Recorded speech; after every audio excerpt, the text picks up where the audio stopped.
Hello, and welcome to Courageous Module 2, Committing to and Accessing Joy. Today in our movement practice, we are going to be very focused on the heart area, the heart chakra, because this to me is where joy lives, in the heart. And we can experience joy in so many areas of our body, but it's really fueled by this space. And this space, especially in our modern society, we go like this, whether it's working on a computer or just feeling fatigued.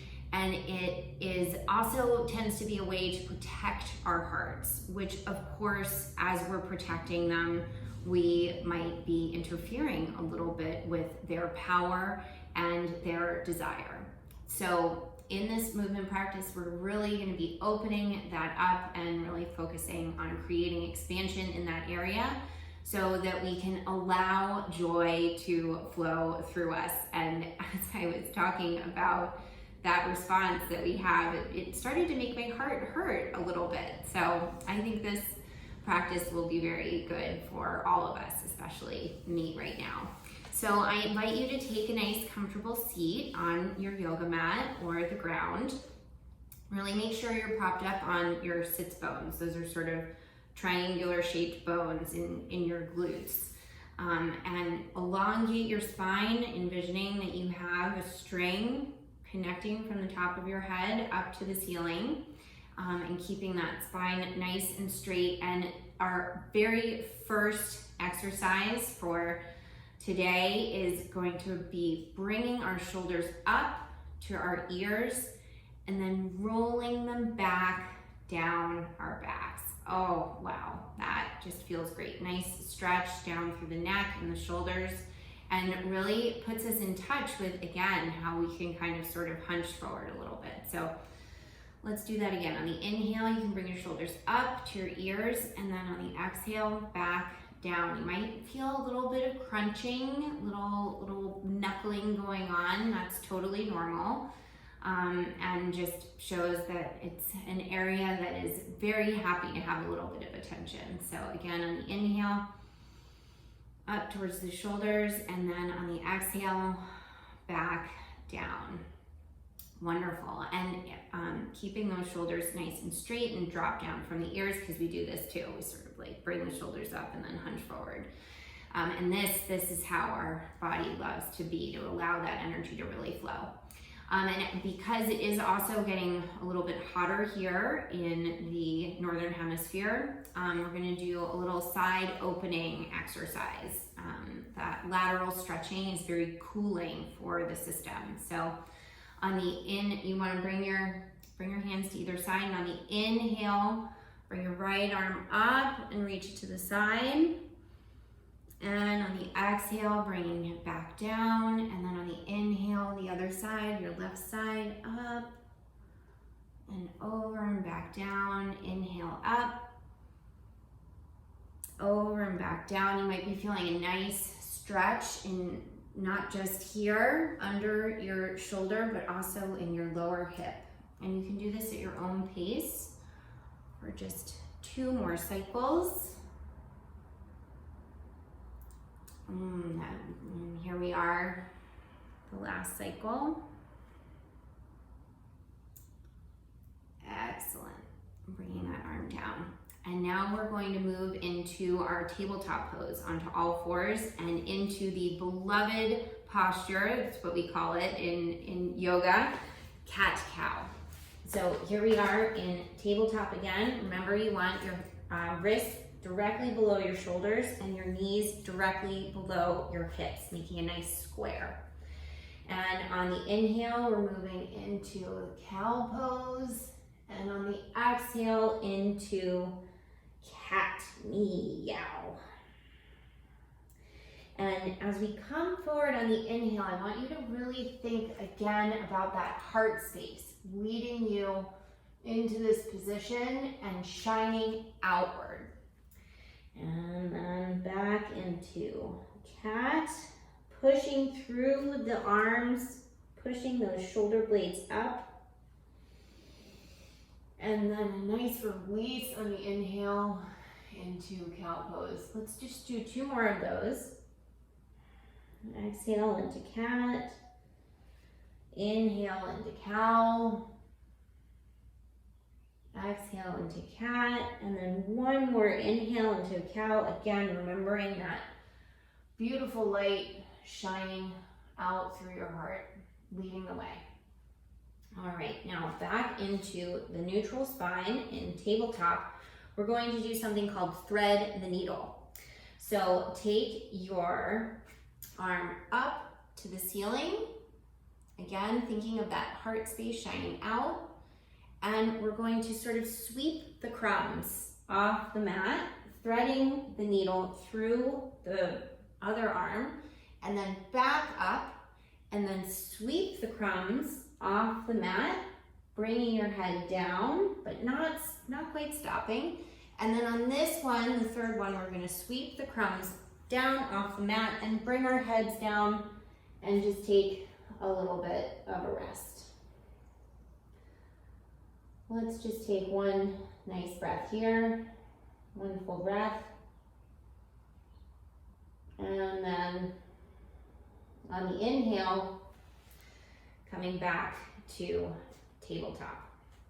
And I'm going to stay facing this way for the other side so you can see what that looks like.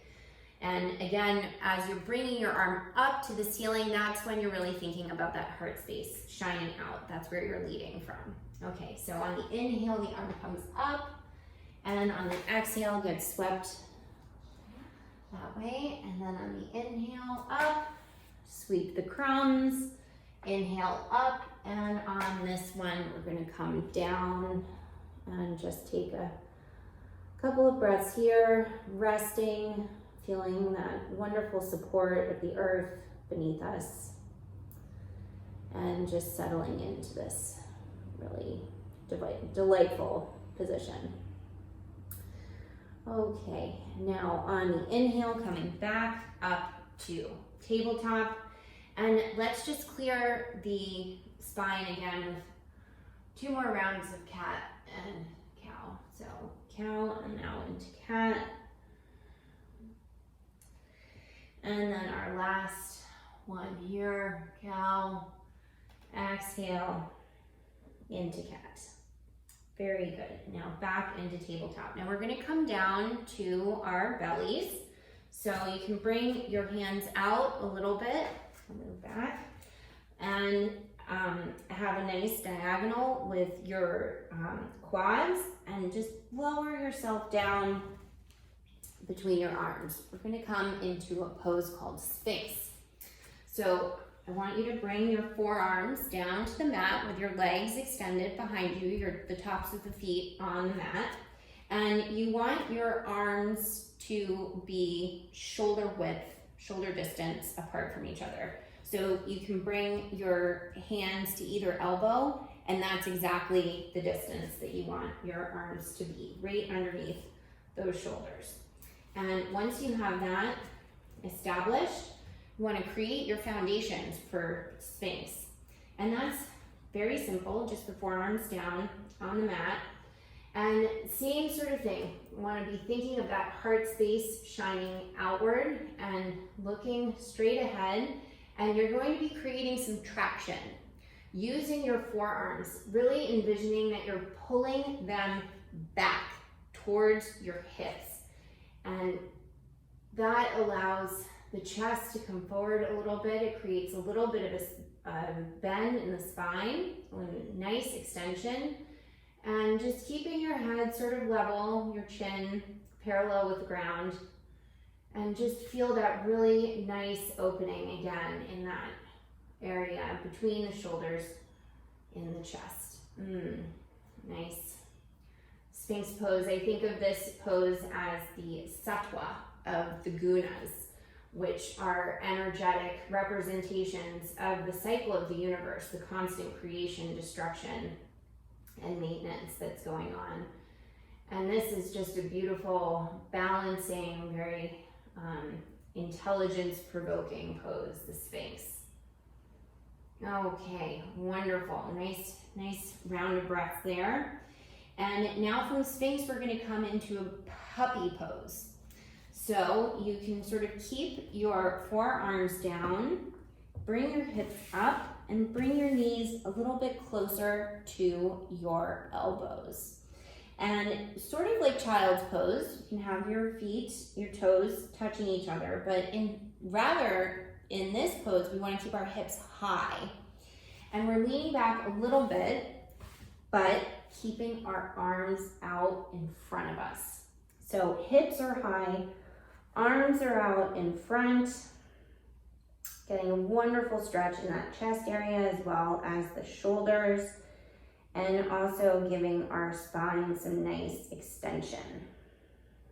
And take some nice cleansing breaths here. If you are at all uncomfortable in this position, you can come down into child's pose. That's always available to you.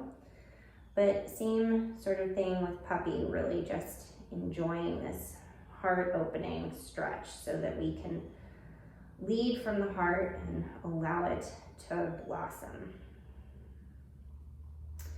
And after you've taken a few breaths, you can just come back all the way into child's pose. You can keep your arms outstretched in front of you, or you can choose to bring them down on either side of your legs. And you can move your head side to side. That might feel good. Wonderful. Okay, and we're going to come back up from child's pose and back into tabletop and lower again down onto our belly. So you can choose to do this with your knees down. And we're going to do a quick locust pose. So you can bring your chin or your forehead down to the mat. And we're going to be lifting up our arms and our legs at the same time. This is a wonderful back strengthening stretch and a wonderful heart opener as well. So on the inhale, we're going to be lifting up our head, our arms, and our legs at the same time. So here we go. Take an inhale. And wonderful. This can feel a little bit heat provoking. We want to be sort of balanced on our front hips. And this, you don't have to come up super high. You can come up just to where you're comfortable, but again, remembering to keep those shoulders down and back, and also really moving towards one another, because that helps open the shoulders in the front of the chest. And we'll just take one more breath here. Nice inhale, and on the exhale, release, and you can bring your chin, your cheek down to the mat, and you can bring your legs up and sort of move them side to side. This feels so, so good in the lower back and the sacrum, and it's just a wonderful release after a very energizing pose. Locust. Okay, and we're gonna just do one more. So bring those legs and tops of the feet down to the mat. And on the inhale, bringing the head up and remembering to keep your spine nice and straight. You don't wanna be crunching the neck. Oh, no. We wanna keep that nice and straight, kind of looking down directly at the mat with our arms extended and our shoulder blades pinching towards one another to really open up that front of the chest. And again, really envisioning that light coming out from your heart. That's where you're leading from. And one more breath here. Wonderful. And on the exhale, bring your opposite cheek down to the mat. And you can choose to sort of windshield wiper your legs again. Enjoying that nice release after that effort. Excellent. Okay, and now you can bring your hands down directly underneath your shoulders and push up back into tabletop and coming up onto your knees. Now, if you have any knee issues, I recommend bringing the sides of folding the sides of the mat over. That can be helpful, or you can get a pillow or a blanket whatever works best for you, or you can choose to skip this pose. We're gonna do something called Camel.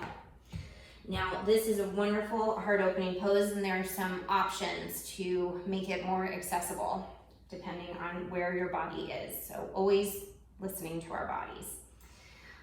So with Camel, we can raise our arms up and bring our right arm down to our heel, creating a nice arch. And then breathing in, and then the exhale brings the right arm down. Nice. And then up, and we'll just do one more. Shining out through the heart. Up. And last one. Up. And then back down. Oh, that should feel very good. And now we can actually move down to the mat. You can, if you want to bring your abdominal muscles, think of bringing them back towards the spine and giving a nice roll down. We'll go down to the count of 10. 10, 9, 8, 7, 6, 5, 4, 3, 2, 2.5, 2.25, and 1. Oh, feels nice to be on the mat now.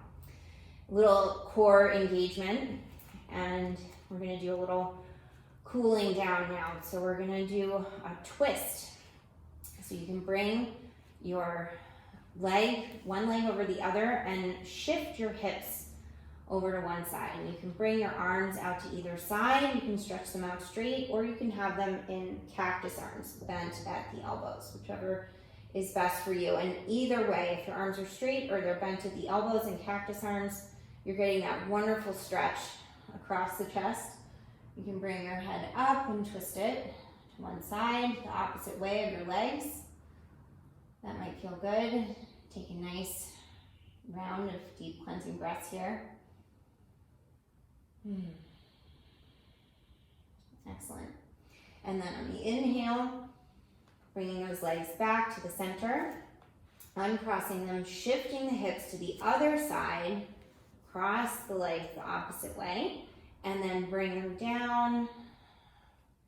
And you can bring your head up again and twist it the opposite way of the legs. This might feel, again, like a wonderful release, and you will start to feel that beautiful stretch in the front of your chest that we've really been focusing on in this sequence. And then on the inhale, back up again, and might feel good to bring your knees into your chest, Apanasana. You can bring your head up, curl up in a nice little ball. And then we're going to come back up to seated pose, so you can sort of shift to the side into a fetal position. Might feel good. And then push yourself up. And let's just do a little bit of a nice stirring of the hip girdle. We did all this wonderful opening in the chest, and I think just ending with a little bit of movement for our hips, which is what we're actually gonna be focusing on next week. But we did all this opening in the top area, so we wanna give a little bit of attention to the hip girdle. Go in one direction and then in the other direction. We like to balance everything out. You do something on one side, you do it on the other side as well. Wonderful. And then coming to a nice rest. And as I said in module 1, yoga prepares us to sit in meditation, to really unify our breath, our body, our spirit. And so I hope that these heart-opening poses will help you access the information available to you through higher intelligence and the joy that exists in all of us. It is our birthright, and it is also our purpose to discover it, to access it, to commit to it, and to live from that.